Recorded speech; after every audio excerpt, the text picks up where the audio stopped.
Welcome, everybody, to the Build a Vibrant Culture podcast. My name is Nicole Greer, and they call me the Vibrant Coach. And today I have one of the most intelligent, most amazing professors I ever had at Queen's University, and what I would actually call a friend and a colleague, Dr. William L. Sparks. Will Sparks serves as the Dennis Thompson Chair and Professor of Leadership at the McCall School of Business at Queen's University of Charlotte. Concurrently, he serves as the Managing Director for William L. Sparks and Associates. He's a leader, a team and organization development professional, and has a professional services firm where he serves organizations with his tools and his concepts.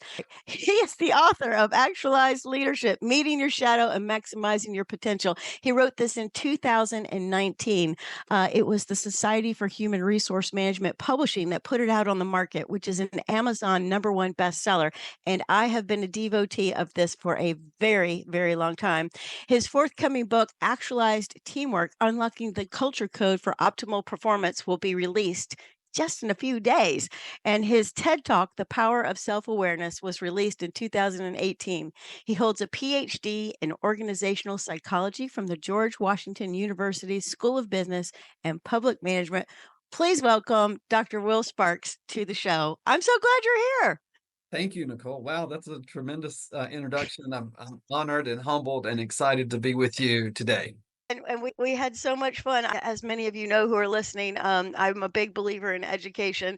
And so I went and got my master's degree at Queen's, and I had the privilege of being in the classroom with Dr. Sparks and Dr. Bennett and all those fancy people down there at Queen's. I suggest you sign up today. That's what I'm saying.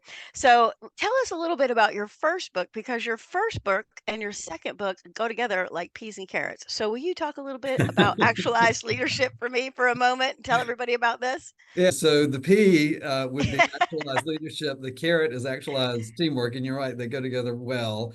Yes. Actualized leadership was published in 2019, and it was sort of my effort to synthesize the research I'd been doing, a lot of applied research in helping individuals lead and live at their highest potential.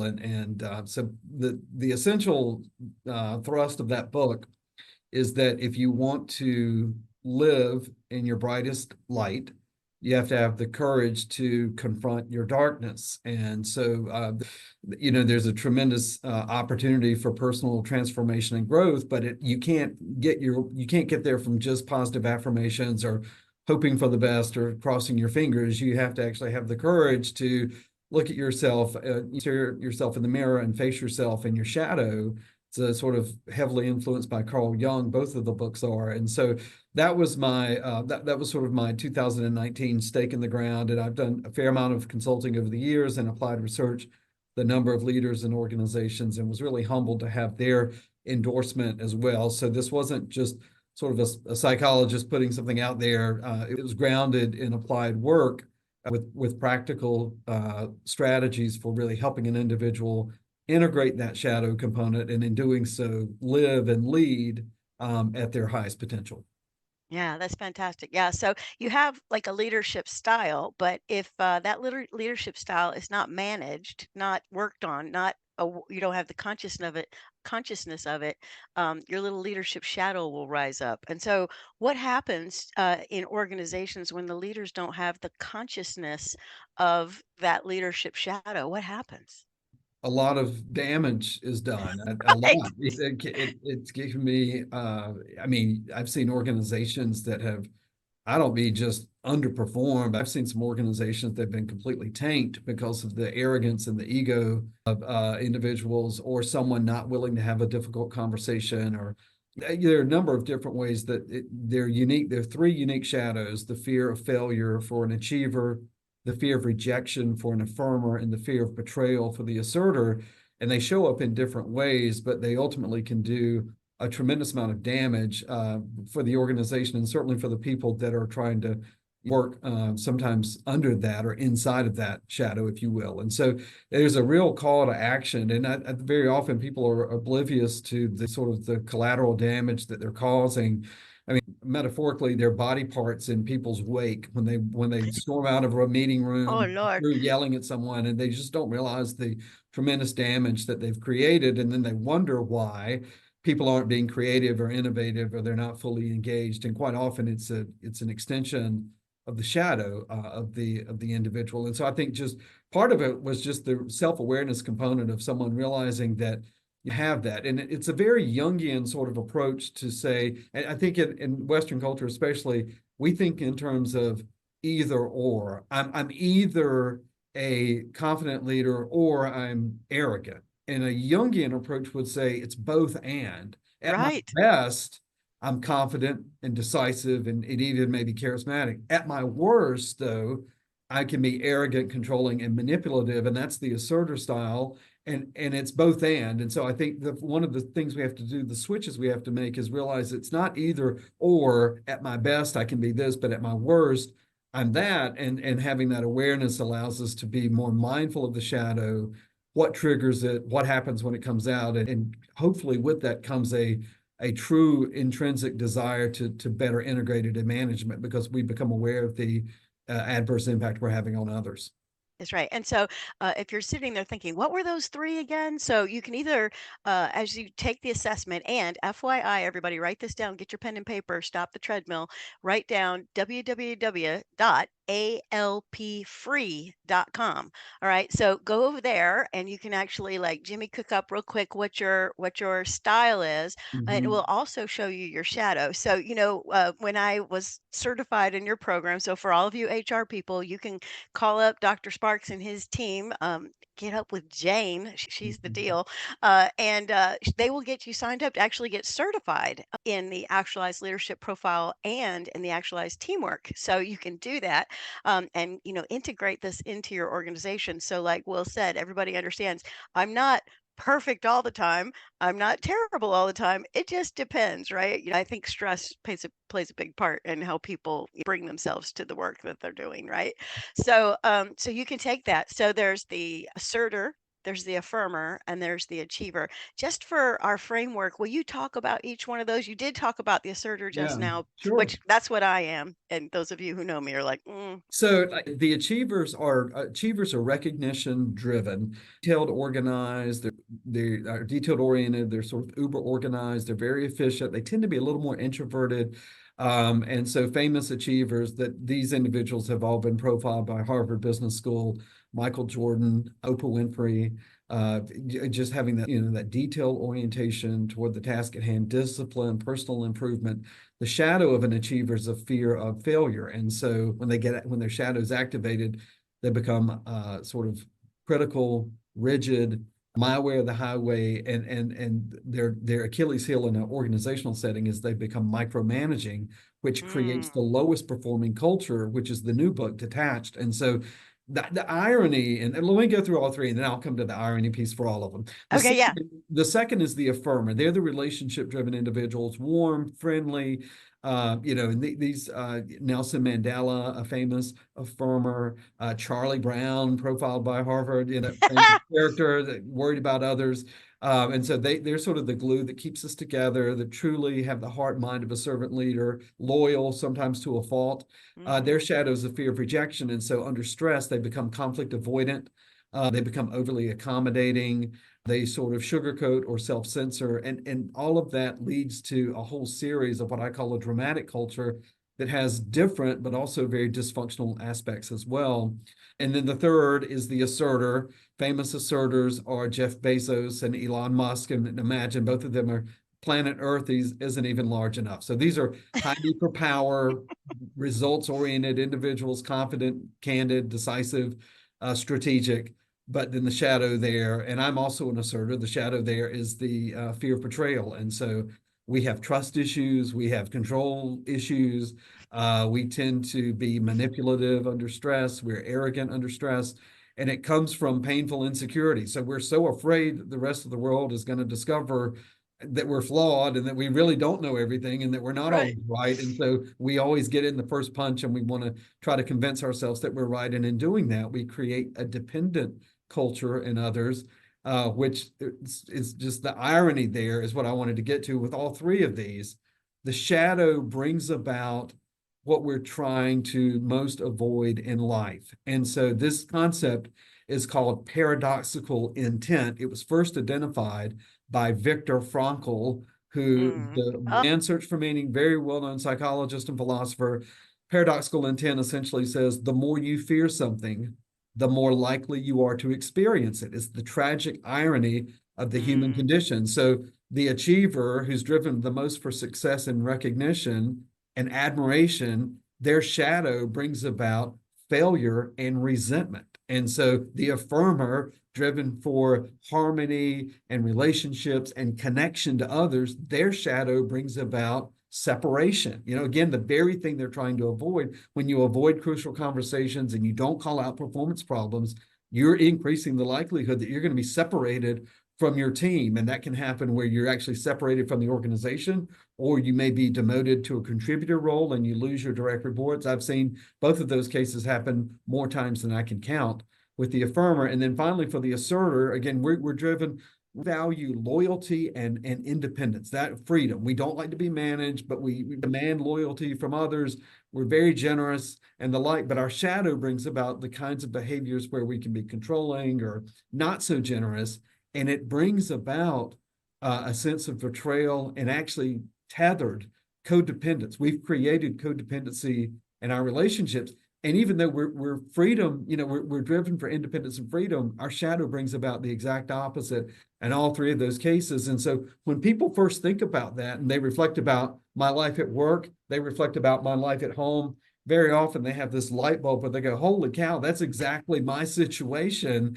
And what the book and what I'm trying to say, it's very influenced again by the Swiss psychologist Carl Jung, is saying we did it to ourselves. And so if we're going to remedy that situation and get out of that shadow and step into our brightest light, the first step is awareness. And then we have to have the courage to acknowledge it. And in doing that, we sort of liberate ourselves from that sort of nefarious power that the shadow has. But most people would either rather be sort of blind to it or don't Right. confuse me with the facts, or it's just challenges the ego too much to acknowledge it. And, I don't have any judgment around that other than the shadow cycle will repeat itself over and over. And Jung was very clear with his patients when they experienced that and they wanted to blame it on fate. He would say, well, the stars aren't aligned for me. It's not meant to be happily paired or to be successful or whatever the challenge is. And Jung said, there's no such thing as fate. It's your shadow that has not been dealt with. And until you do it, you will continue to reap this pattern of less than optimal outcomes. Let's say that, or it could be outright dysfunction until we give the shadow the time and attention that it's crying out for. Yeah, and don't you love Dr. Sparks' passion? Because he's like, "I'm trying to help you people. Will you just listen to me? Face your shadow." I think that's so fantastic. And here's the thing, the PowerPoint deck that we work from, there's a slide in there that says, and I don't know if I can get it exactly right, but it says in the deck, it says, "This information does not comfort you. It disrupts and disturbs." So Right. it takes really brave people, I mean, to say, show me my shadow and let me try to own it. Because really the goal is to integrate your style, your leadership style, and your shadow so that you're aware of it. You're not ignoring it. Yeah. It's when you're ignoring it that you end up in all the hot mess that you were just talking about. Yeah, the American philosopher Eric Hoffer said, in order to dispose a soul to action, you must upset its equilibrium. Otherwise, we get comfortable. It's like the frog that's being lulled to sleep in the water that is slowly being brought up to a boil Boiled, and it right? falls asleep. And that's kind of the analogy that I think about, or the metaphor. And so self-awareness, does not comfort, as you said. It disturbs and it disrupts, but it's in that disturbance that we are afforded an opportunity. A window is open, and it's up to us to walk through it or step through it or climb through it, whatever you want to say. But there's an invitation there. I think sadly many people ignore it, or they close the door shut with their ego and say, no, I'm fine. Everyone else is wrong, or everyone else is broken. But ultimately what I found is that when people come to the conclusion that I can't get there from here, I'm not generating the results I want at work. I keep getting this feedback from my direct reports. I keep having this pattern of in my personal life or whatever that may be. When a person finally comes to that realization, very often there's a sincere desire and motivation to embrace this sort of work because of the transformative power that it has, but it's the deep end of the self-awareness pool. The shallow end is strength fighters. The shallow end is I'm okay, you're okay. Let me talk about my three strengths. And that's, as I say in my TED talk, that's part of the self-awareness equation. But the Yeah. other part of that is what about the counterparts? What about the dark sides to those positive qualities? Because it's both and it's not either or. It's I have both the good and the dark. And until we're willing to acknowledge and embrace that, then that darkness will come up under stress and will keep us right where we are. Yeah. All of you that are listening, maybe you ran over there and did your, ALP free real quick. You're like, oh, I got issues. So there is a fix, right? Like there are things that we can do. There's 9 attributes that we can work on that will help us become more self-actualized. I wish you would talk about that concept because I think we all know Maslow's hierarchy. Here's another fun fact. When I was at Queens, Dr. Pamela told me that the pyramid was never an intent of Maslow. She said some graphic designer that was doing a textbook threw it in a pyramid and it stuck. So Yeah, that's so right. it's like you're not here and then you Right. self-actualize. It's like you move up and down that pyramid all day long and Yep. minute by minute. So Right. talk a little bit about self-actualization because that's the other thing that the ALP, the actualized leadership profile, measures. Mhm. And you can actually work on that. And then we want to dovetail it with the new book. So kind Yep. of set us up with that. So self-actualization is the concept that Maslow coined, and it actually wasn't his. He borrowed that concept from a biologist from 1938, I believe Goldstein, who used the term actualization to talk about the propensity of cells that are in a perfect environment to realize or actualize, they always grow to their highest potential. And so Mm, Maslow borrowed that concept to talk about humanity and sort of our striving to reach our highest potential. And so self-actualization is the process of growth of realizing or actualizing the sort of inherent gifts and potential that I believe that we all have. We have to dust it off and sometimes rediscover it. And the reason it's important, there are a couple of reasons. One, it's self-actualized individuals have a greater sense of purpose in their lives, and so that just gives you more grit when you're, and it gives you more engagement. So when you're living a purpose day in and day out, you don't feel like you're punching a clock. You just really and there's some days I jump out of the bed, and there's some days that I don't. I mean, it's like we're all human, but you have a higher level of energy and engagement. So that purpose piece is critical in that regard. Two others. One is that we've just finished some research showing that self-actualized individuals are more resilient than those that are hmm lower. And so if you think about how important resiliency is, bouncing back from setbacks, maintaining a positive attitude, a big part is being less angry or less intense, like less reactive, like, okay, what Right. can I learn from this? So the resiliency piece is huge. And then in the ALP framework, the other part of that is managing our shadows. So the more self-actualized we are, the less frequently and the less intensely our shadow will be activated. So it takes more for it to get triggered. And even when it does, we're more likely to sort of manage it instead of just, say whatever we say or shut down. And then, you can't put the toothpaste back in the tube after after something's been said. So that the self-actualization piece, the 9 attributes are characteristics that we research partner Dr. John Rapetti and I discovered using Maslow's framework that were specifically correlated in a leadership or management setting in applied professional settings. And so thinking objectively, having a hyper focus, those are all an optimal time orientation means living primarily in the present moment. Those are the cognitive attributes, the emotional attributes, having a high degree of self-acceptance, trusting yourself, trusting others as well. That's a key element.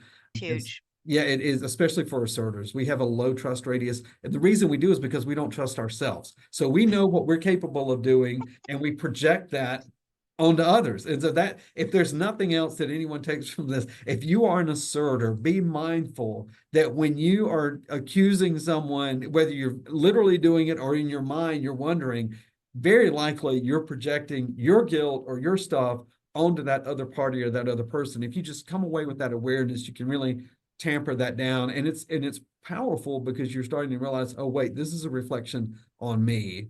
And so there are emotional attributes, and then finally there are behavioral attributes: speaking with candor, spending time in solitude, getting into that flow state. And so the full ALP will give you a measure on all of the 9 attributes, Yeah, you and got to it'll do it, sort of people. tell you like what you need to, where's the one you really need to work on the most. And as you increase that and enhance that attribute, you enhance your self-actualization as a byproduct of that as well. And I think that, doing the full ALP, and how you take the full ALP, call me, call Dr. Sparks. We'll both take care of you.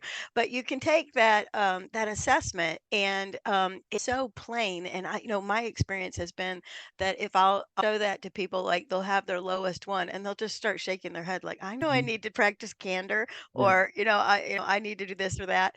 And then there's all sorts of resources that Dr. Sparks has put together that we use when we coach people around the ALP. So I think it's very, very valuable.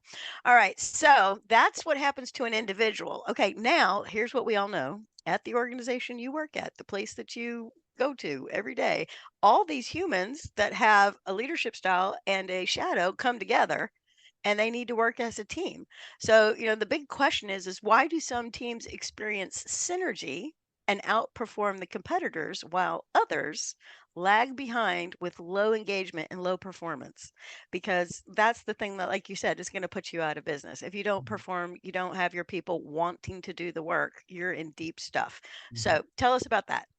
Yes, Actualized Teamwork is the new book coming out later this month. It's also published by Sherm Books, and it is the sort of I can't remember if I said it was the carrot or the pea. I think it's the carrot to It's the carrot. it's the carrot. So this is the companion piece that focuses more on the culture of teams. Now, it's similar in the ALP Actualized Leadership book in the sense that it provides a psychodynamic perspective into understanding teams and group behavior. And all that means is that there's a recognition and an appreciation for the role of the unconscious in our behavior. And so you don't have to be a psychologist, you don't have to be a psychiatrist to do this. You just have to have this awareness that at the individual level, my individual leadership shadow is activated and comes out. Well, the same holds true for groups and teams. There are 3 unique team shadows that are related to the 3 leadership styles. And so there's the detached culture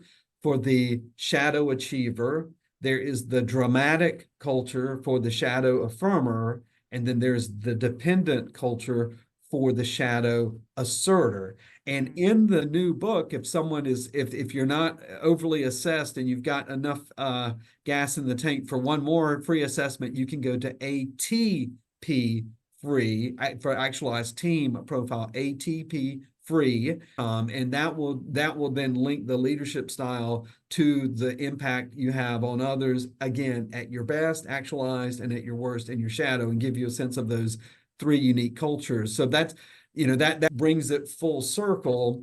In the book, I introduced, to my knowledge, it's the first time this term has been used, team actualization as opposed to self-actualization. So there, again, the full assessment measures the degree to which a team has actualized or realized their full potential. Same thing, instead of 9 attributes, there are 5 dimensions of teamwork. There are resources for each of those dimensions. Those dimensions are communication, conflict management, engagement, purpose, and trust. And so working on whatever your lowest scoring dimension is another way to increase the team actualization score, and in doing that, really the engagement of the members and ultimately the performance of the team as a whole. That's fantastic. Yeah. Tell us about like the leader that's running the team. How does their style and their shadow Yeah, impact everybody? Because, yeah, I'm an asserter, but I might have 3 affirmers working for me and one achiever and another asserter. So, yeah. how do you put all those people together? That's a great question. That my research over the last 30 years or so would seem to Yeah. suggest, You're, yeah, well, I you're holding up. would seem to suggest that there are primarily 3 different areas or components that creates team culture. The first is the broader macro environment that you're operating in. And so let's say you're measuring the accounting department for an organization. Right. The overall organizational culture is going to have an impact on that team culture. And so the broader context You could also think about it, the macro environment. Are you in an industry that is expanding? Are you growing, or are you contracting and you're, having to lay people off? So that broader macro environment is the first component that impacts your team culture. The second component are the individual styles of the team members. So the example you just gave, we've got mostly affirmers, we've got an achiever in the group as well. And so that does have an impact on the culture of the team as well. But the third and the most important is the style and the shadow of the leader. And Okay, so, wait, hold on a second. Hold on a second. I'm gonna stop you. Did everybody hear that? Like, there's a huge responsibility on the team leader. I thought, and when I know you, when you work with people, I do the same thing. The team leader's like, "What's wrong with my people?" yeah, it's exactly fix And I'm like, them. "Let's get a mirror," Right. which is the ALP. But Yeah. anyways, I just wanted to No, stop right there. that's I, exactly right. okay, It's a fix them kind of thing. It's like, well, right. team and leader development have to occur in concert with each other, but the style and the shadow of the leader is the third and the most important. And so, in my framework, assessing the culture of the team is an indirect 360 on the leader. And so, if you have a dependent culture, 9 times out of 10, you're going to have an asserter. If you have a dramatic culture, and we've got the research to show this isn't just a framework. We've got the research and the validity and reliability, the technical statement that's in the book that shows this. Hmm. 9 times out of 10, a dramatic culture is going to have an affirmer. And again, 9 times out of 10, a detached culture has an achiever, style. The shadow is out. And so let's use the achiever just for an example. Their shadow's out. They're worried about failure. They're critical. They're working 80 hours a week. They're burning their team out. They're redoing all of their individual work. They're micromanaging it down to the last detail. Everything is a can't miss. We can't miss this. And so, over time, you create a detached culture. And that reflects the style and the shadow of the leader. And so, you can only go to that well so many times. I'll give a football analogy. And of course, now Joe Gibbs is in NASCAR, very successful in NASCAR. Growing up in the Carolinas, my dad, my late father, God rest his soul, was one of the biggest Sonny Jurgensen fans in the world. So we grew up pulling for the Washington Redskins, now Commanders. And so love Joe Gibbs. He led us through those glory years of 3 Super Bowls and all of that. But the knock on Joe Gibbs was that every single game was the biggest game of the season. And so their third game against the Cardinals wasn't let's not the biggest. We can lose this game and still win the Super Bowl. And so sometimes the players would say that by midseason, they were burned out because every single game, it's like you can only go to that well so many times. And so Mm, sometimes, and I'm a big fan of Joe Gibbs, but I'm just saying like that was part of the feedback about, like after a while, of people course, yeah. a little bit. I think you have to be mindful of that and understand that at least in my framework, a culture profile of your team gives you an indirect 360. And so, but in that, again, that opportunity to sit down and say, okay, so let's talk about this. So what is the underlying, and in the actualized teamwork framework, there are 3 different emotions that you're dealing with the culture. So in an attached culture, you're dealing with anger and apathy, and that Mm, requires a different set of interventions, if you will, that we use in the organization development, organizational psychology space. That there's a team development intervention, and I provide that in the book. Here's what you can do with the detached culture. In a dramatic culture, you're dealing with frustration, and at the very extreme cases, even despair, because there's a white elephant sitting in the middle of the room. There's an obvious problem. We're not talking about it. There's usually a low performer that's dragging us along, and we're all putting up mm. with it, or we're all on the road to Abilene. We're doing something that no one wants to do. And so there's an opportunity to break that. But again, there are different interventions when you're dealing with frustration. And then for the dependent culture, you're dealing with fear and anxiety. And so that asserter style, that shadow, has created an environment where folks are walking on eggshells. They don't want to rock the boat, never disagree with the boss. And so you wonder why we're not being creative and innovative. Well, the counterpart of creativity is fear. And so people are afraid to make a mistake. And so there's a different set of interventions for dealing with fear and anxiety. And so the book is really targeted to say, hey, here's the theory, but here are the specific interventions and Mm. strategies, this toolkit that you can use depending on what culture you may be dealing with. Okay, that is so fantastic, right? So just to recap, if you're, trying to keep up. So I mean, there's three different cultures that happen if the leader's shadow keeps coming out and impacting. And so we all know Maxwell's definition of leadership is influence, right? We know that the old adage, Will, do you know who said this first? Lead by example. Do you know I who said don't. that? I I don't don't either. know. That's No. been around so long. Probably We don't. probably a Greek philosopher said it, just like Yeah. Okay. everything else in Western culture. Yeah. So that is like almost like one of those rare absolute truths, lead by example. And so people are not doing that. So you've got these three things, and I think a lot of people are probably really tuned in to what you're saying about the detached culture and micromanaging. I do a lot of recruiting, Yep. boutique recruiting for my clients. And I'll ask people, what kind of leader is the best kind of leader for you? And people always, like 99% of the time, say, I don't want to be micromanaged. So that's a real hot button out there with people, Yeah. is this micromanaging thing. Mhm. But we've also worked for the guy that, or gal that is creating that dramatic culture, right? And you threw in that road to Abilene thing real Mhm. quick. So people are like, what's that mean? If you haven't signed up to get your master's in organizational development with Dr. Will Sparks, you don't probably may not know about the road to Abilene. So it's a great little video, and your mentor put that whole concept together. So will you tie that in real quick in case Yeah. somebody's like, "What's that?" Yeah, the late Dr. Jerry Harvey. We lost Dr. Harvey in August of 15 to Parkinson's, but he was Oh, at the time I was at George Washington University in the late 90s. He was one of the, if not the number one sort of organizational psychologist yeah. in the country, very well known, very much in demand. And his great claim to fame was that essentially it's not the inability to manage conflict that gets us into trouble, it's the inability to manage agreement. And so Mm, he talked about how oftentimes teams and organizations and even couples, will agree to do something that no one wants to do. And so, think about this.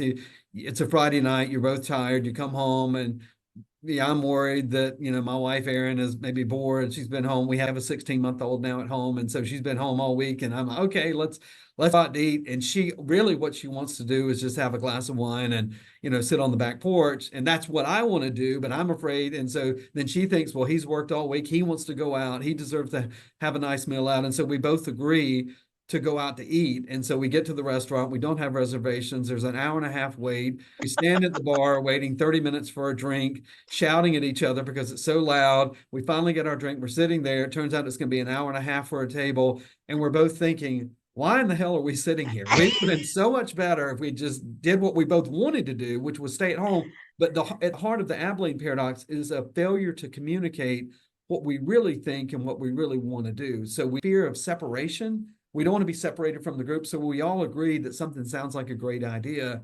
No one wants to do it. And off we go. And it's called the Abilene paradox because Dr. Harvey was born and raised in Texas, yeah. and his in-laws lived in Coleman, Texas, and they recommended that he and his wife Beth they go have dinner in Abilene on a day that was 104 degrees, no air conditioning in the car. No one wanted to go, and yet they pile into the furnace, to quote Dr. Harvey, and off they go to have a bad dinner. And they come home 4 hours later. The dirt and that Texas dry heat is stuck to them with the sweat, and they're sitting out on the front porch. And finally, he said, I wanted to have a behavioral science intervention. So I cleared my throat and said, that was a great trip, wasn't it? And it exploded, like I didn't want to go. You all forced me into it. You pressured me into doing this. And they all started laughing because they realized that no one wanted to go. And Harvey says we do that often. We do it in our personal lives and certainly in our professional life. So that is the road to Abilene. Yeah, yeah, and so, watch the video, it's like, it's from the way back, but, Yeah. very poignant and still Yeah. going on today, right? So I just wanna Yeah. repeat what you said, and if I don't say it right, you correct me. But he said, "We not that we don't, manage conflict correctly, we don't manage agreement." Is that how you said it? Say it again. Correct. The biggest challenge we face is not mismanaged conflict, it's mismanaged agreement. And so Yeah, failing to I love and that. so managing agreement means, if we all agree that something sounds like a good idea, no one raises their hand and say, hey, I be honest with you, I'm sure this is a great idea, but if you all really want to do it, I'll go along. But I just want to put that out there. And very often that intervention opens up the floodgates for people to say, well, I didn't want to say anything, but I don't know why we're doing this either. Like, why, what are we going to do? And someone else chimes in and says, well, I wasn't going to say anything either, but I feel like this is really going to be a waste of time. And, and you can be just starting it, or you can be halfway down the road to Abilene, or you can be past Abilene and points west. There's still time to like Turn it around. pull the cord and say, let's rip it out. Let's, pull the brake and put it in reverse, and let's get back to, doing something that we all really want to do, and not this waste of time and resources. Okay, okay, so I just think that's really good. So you gotta check that out, Google that up. That's important. All right, so you said there were 5 dimensions, that we can work on or we can pay attention to. Will you talk about the 5 dimensions for me? Yes. And so the like I did in actualized leadership, I interviewed a leader for each of the 5 dimensions, and I'll just briefly go through those. Communication, and I used an iceberg metaphor. So there are 2 that are readily visible, 1 that's on the surface, and then 2 below the surface. Okay. The 2 that are visible, communication is first, and that is really the lifeblood of how teams make decisions. And it has to be honest and direct, but it can't be self-censored, sugar-coated, but you also can't be screaming and yelling. And so it's realizing the best way that each person likes to communicate and tapping into that. Marlene Hendricks is the Chief Customer Experience Officer at U.S. Auto Trust in Los Angeles. She's an actualized affirmer. She's certified in the ALP, gave a great interview for communication. The second is conflict management. And that is, again, that is having the, you're going to have conflict when you have people working together, and it shouldn't be avoided. There's great synergy that can come out of managed and resolved conflict. Kathy Patterson is the Chief Human Resource Officer for Ally Financial. And so I interviewed Kathy for conflict management. On the surface is engagement, and that you can see it, but sometimes you actually see indirect manifestations of engagement or lack thereof. And that is the degree to which people are, they're paying attention. They're really, they're committed to what you're doing. They're participating in meetings. I interviewed Jonathan Halkyard, who is the CFO of MGM Resorts. And I have to say, out of all of the interviews I've done, that was the coolest, because his office is in the Bellagio in Vegas. And so I had to go Heck through yeah. 3 or 4 rings of security before I got to Jonathan. But that was a great interview. And he gave a very thoughtful interview about engagement and how to increase that with the use of humor.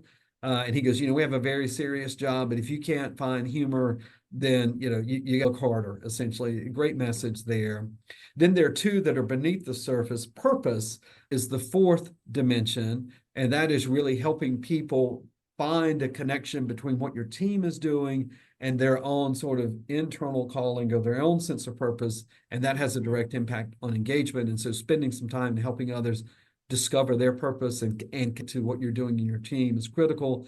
I interviewed Brian Savoya, who is the CFO of Duke Energy, for purpose, and another great interview there. And then finally, at the deepest level, there the metaphor is trust. How do you build trust? How do you reestablish it if you need to? A great interview for that. James Jordan with the Charlotte Hornets. He has a very famous older brother connected to the Hornets. And so, but James used most of that, that interview before he, the interim president and the COO of the Charlotte Hornets now, but he had a 33-year career as a U.S. Army airman.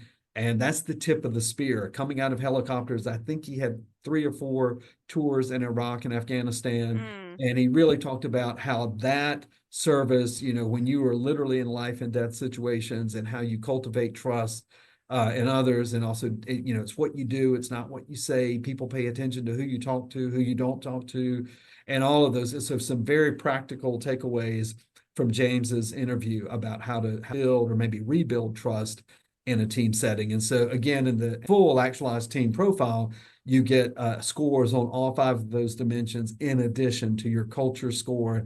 And then just like with the ALP book, there's a resource development guide for all 5 of those dimensions. So if I want to work on trust, or we want to work on conflict management, here are the resources. Here's a Harvard Business article. Here's a TED Talk. Here's a book. Here's an intervention or a team activity to help you enhance and increase that. And in doing that, you increase the actualization, this time of the team as opposed to the individual. So fantastic. So, if you want to know how to build a vibrant culture, you got to get both these books, right? So you've got to get actualized leadership. I've got that one in my hot little hands. Mhm. And then you've got to get actualized teamwork. So my suggestion is, would you say so too, Will? Is that the leader has to start with themselves, because you said out of the three things that are going to influence how your team performs, the first thing is the leader style. So we got to start here. Yeah, you do. I mean, that I couldn't agree with that more. Like it's the same thing we were sort of laughing about, the leader that says, come out and fix them. And earlier in Right. my career, I took those gigs because I used to Me think, too. I used to think, well, at the worst, it'll be a net negative. I mean, a net neutral. Like I'll do no harm. I probably won't help any, but at least I won't do any harm. And I came to the realization years ago that actually very often it's not a net neutral, it's a net negative. And the reason it's a net negative is because the team members come in with their hearts and their minds, and they're willing to engage, and they're willing to put it on the table and be vulnerable and make Right. Play hard. stack hands and like really embrace this team building process. And the leader stands off to the side, and he or she's like, okay, I think you all finally, you've gotten it now. And yet they're not willing to do any work on their style and their shadow and the way they're managing that team. And then what happens is that you don't go back to where you were, you go below that, because people get so frustrated and they're so disheartened, having been vulnerable, having fully engaged in the process, and seeing no change in the leader. So team development, in my view at least, really has to start with the leader putting his or her profile on the table and saying, okay, here's what I'm doing really well. Here's where I think I've maybe done some damage. But and part of it, but then the team has to be willing. I mean, if the leader's saying, okay, at the heart of my model is to say, if you want to actualize your team, be less directed. That's one of the major messages that I'm sending in them. It's not do more, it's actually do less. A former, very successful Fortune 500 CEO said one time, I have three things in my job description: provide the strategic direction, one; provide the necessary resources and remove obstacles, two; three, stay out of the way. And three is the hardest, he said, because I feel like I need to be helping. And they're like, we've got it. Just, provide those resources and keep setting the strategic direction and leave us alone and let us do our job. And so I think that if a leader is willing to say, I'm going to be less directive, but then the team has to step up and they have to be willing to say, okay, I'm going to meet you at this new level of engagement because I have to do more. I have to be more accountable. I have to, look around the corner. I can't just do, if you ask me for X and Y, but I know that Z needs to be done as well, and you didn't specifically ask for that, I'm going to start doing Z because I know Mhm. that's going to have to, that has to be done. And I think that's a frustration that leaders have sometimes, is that, well, yeah, you did X and Y, but well, you didn't ask me to do Z. And so that, there has to be some give and take on both sides in order for that to truly work. But usually I think the team members are like, thoroughbreds that have sort of been trotting. They're ready to race. And so very often they're willing and able to fill that gap, but they have to have that commitment from the leader that they're going to pull back and let them do their work in the sort of way they want to. Yeah, yeah. And so I just talk about that net neutral, or that there's a loss. So that you'll relate to this story, but I was asked to go in and, we have our do leadership development with our managers. And I'm like, okay. And so I go in and do the leadership, and I'm like laying down all this good stuff. And I mean, people are taking notes, and we were having a good time. And on a break, this young gal comes up to me, and Will, sometimes you can just get a vibe off somebody. I'm like, this cares. Like Mhm. like she is excited to be at training, because, well, there's three types of people that come to training. There's learners, there's hostages, and there are vacationers. And so, she's definitely in the learner category. She's all Mhm. excited. She's been taking notes and everything. And she comes up to me and she's like, Miss Greer. I'm like, oh my gosh, call me Nicole. She's like, Nicole, is my leader going to get this training? And I said, no, I I'm working on it, but I doubt it. and Mhm. she's and she just looked at me like, oh, Yeah.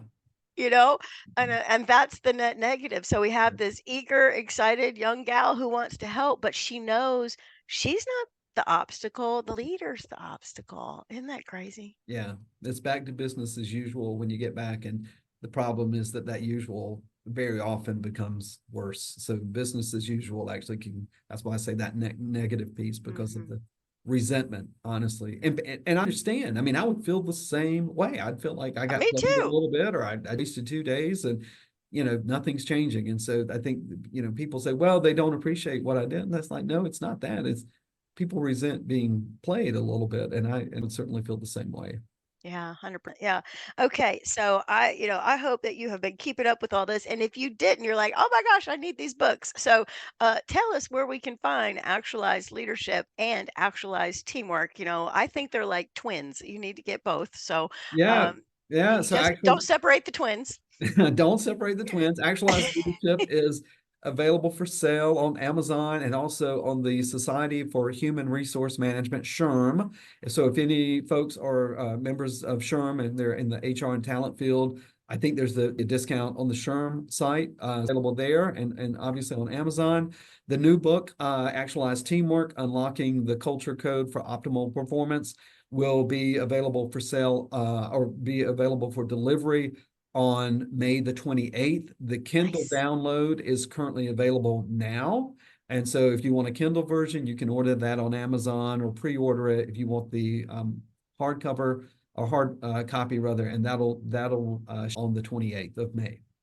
Okay. All right. So get on over to the Amazon and do the buy in one click. I have buy in one click. Will it's so dangerous. It's dangerous. Anyway, Yeah, I know. I believe me.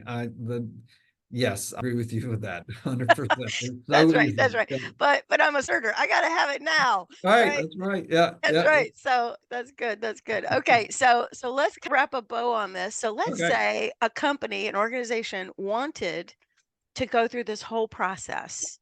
Lay it out for us. What would we do first, and what time frame do you suggest? Because people are like, how do I start and how do I work this into my calendar? Because I still got to like make widgets and deliver service and do this thing Yeah, called the business over here. So yeah, how do I work this into my culture? yeah. So I think that the starting point would be, a leader and team development process. And I typically you can a 1 day, you'd be a little pushed. A 2 days better because it's sort of Hmm.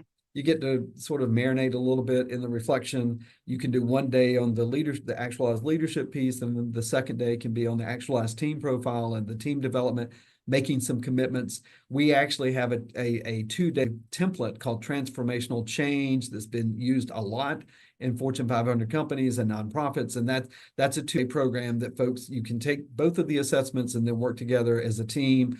The other way that folks have done it is we've done a couple of half-day sessions over a quarter. It might be that we can do a half day this month and we'll do a half day in the following month and try to manage it in that way too. So those are some of the logistics of trying to get it there and introduced typically as high as you can go in the organization to counter the question the young lady had that you mentioned, hey, is my Hmm. boss getting this, and try to Hmm. avoid that sort of outcome where a team's getting it but maybe a leader above them isn't. I think it's important for everyone to have that same vocabulary.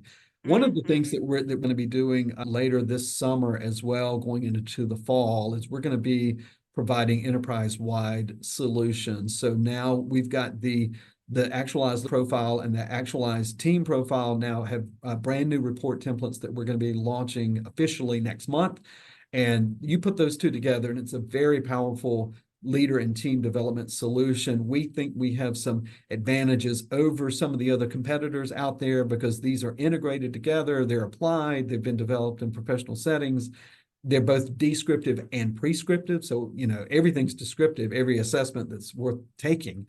But what about the prescriptive piece? So, what do I do with this? How do I get better? And we think we've gone a long way in answering that question as well. So, in the summer, early fall, we will be really trying to provide enterprise-wide licenses and solutions for organizations that, just like they may license DISC or MBTI or something along those lines, we want to compete in that space as well. Yeah, and so I just want to unpack descriptive and prescriptive. Yeah, So here's another thing that happens everywhere we go, right? So I've got several assessments in my toolbox, and of course, I've got that actualized leadership profile, which is awesome. But people take these assessments. We have a day of training or a half a day of training with one of these assessments, and then people take their folder and their report and they put it in a drawer right. and they never touch it again because I've been in a room with people and they hire me to come to do ALP. They hire me to come do whatever, and then I'll say, "Have you taken another personality assessment before, or a style assessment before, or a leadership assessment?" And they're like, "Oh yeah, I think so. I think we took the one with the four letters, or they'll do all Mhm. this kind of stuff." But none of these things work if you don't apply them, which is the prescriptive, right? Right. I think one of the advantages that we have, and this sounds biased and it is biased, but I truly believe this, is that the ALP and the ATP for that matter, we sort of have this three levels of development you can do. It can be descriptive at the behavioral level. Here are the behaviors that are natural for you. Here are the ones that aren't, and you need to be mindful of that. And here's where you go under stress. And so that's sort of at the behavioral level, like DISC. Very good at here are the behaviors you engage in. And so be mindful of that. Don't overuse a strength. Be mindful of maybe a gap or limitation. In the middle part of if you think about a swimming pool and you go from the shallow end to the deep end, the shallow end's descriptive. The middle part of the pool is that much more prescriptive piece. So it's understanding my leadership shadow. And so that's getting into more of like, okay, now why so okay, so what's to others? What impact am I having on others? And is that going to bring about the result that I want, again, professionally or personally? And so then there's an intrinsic or internal sense motivation to really develop that and work on that. And so I think then people become more self-directed in their learning and growth because they want to figure this out, sometimes with or without the organization. I see that quite often. Then at the very deepest end of the pool, and that the ALP can take you there, it's wherever the person wants to engage. At the very deepest end of the pool are what I call eternal questions that are associated with the three shadows. So for the achiever and the fear of failure, the eternal question is, am I worthy? And they've essentially struggled with trying to be worthy their entire life. And maybe they were That's right. always compared to a successful sibling. Maybe they never measured up to say, and so they more degree or one more promotion or a new 7 series or like there's gonna and it's never enough. And so when you become aware of those eternal questions, that offers transformative development Mm, at the deepest possible level.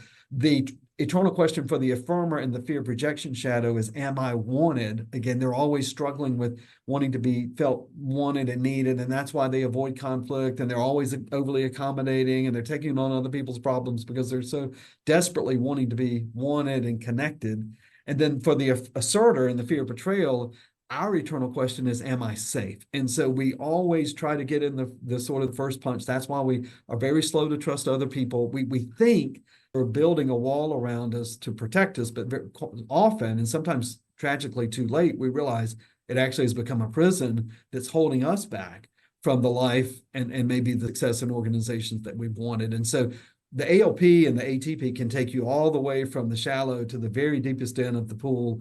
And I mm, think that is, again, those last two, the shadow and the eternal questions piece, very often folks are intrinsically motivated to develop and work on those. And sometimes it's with the support of the organization. Sometimes it's in our community working with others and the like. And so I've quite often see people that just have a true desire to develop and enhance that so that they really achieve the life that they want, again, professionally and personally. yeah, and don't miss what he said at the very end. This is not just for work. Your said earlier, your partner will appreciate it if you would notice your shadow. Yes. I mean, Yeah. David Greer's over in this other office going, so helpful. It's helpful in all aspects of life. Okay, so that kind of laid it out. How do we get this done? Because people are like, how am I going to work this in? Because we all have the drama of how busy we are, and Mhm. you're not busy to fix all this. In Well, fact, it'll give you time back if you will it, do this work. as my late Sicilian American, I dedicated actualized leadership to now the late Dr. Dominic J. Moneta, who passed in 2021. He was the former Undersecretary of Defense for Research and Development. So Dom had all the secrets. And Yeah, he, took one thing took him he to the drilled grave. in me, I worked for him for 20 plus years, and he always said, Will, you always have enough time for your number one priority. So figure out what you always find time to do. And for many of us, that would be social media. And that's your number one priority. And so if we make our development, if we make our purpose and our potential our number one priority, we will find time for it. I know there's a difference between being busy and being effective, being active and being resilient or responsive. And so I think that if we make our development our number one priority, we will find time to explore that for sure. Absolutely. Okay, so you can find the books on Amazon, and we'll have, links to Dr. Sparks' website down below so that you can go and you can find all the things and do all the stuff. So both he and I would love to help you with your actualized leadership profiles, doing the team sessions, and then getting your culture vibrant. That's what we'd like to do. All right, I'm so grateful you're on the show today. Where can people link? They can link up with you, right? You're on the LinkedIn, and tell us your website real quick. I am. I'm on LinkedIn. I'm pretty active on LinkedIn. I'm on Instagram at Dr. _Will_Sparks. And then my website is actually, again, just lowercase Dr. Will Sparks, all one word.com. Okay, that keeps it nice and simple. I'm so grateful. It's so good to Thank you, see you. Nicole. It's so great to see you. I really appreciate being on your show. Thank you. Thank you.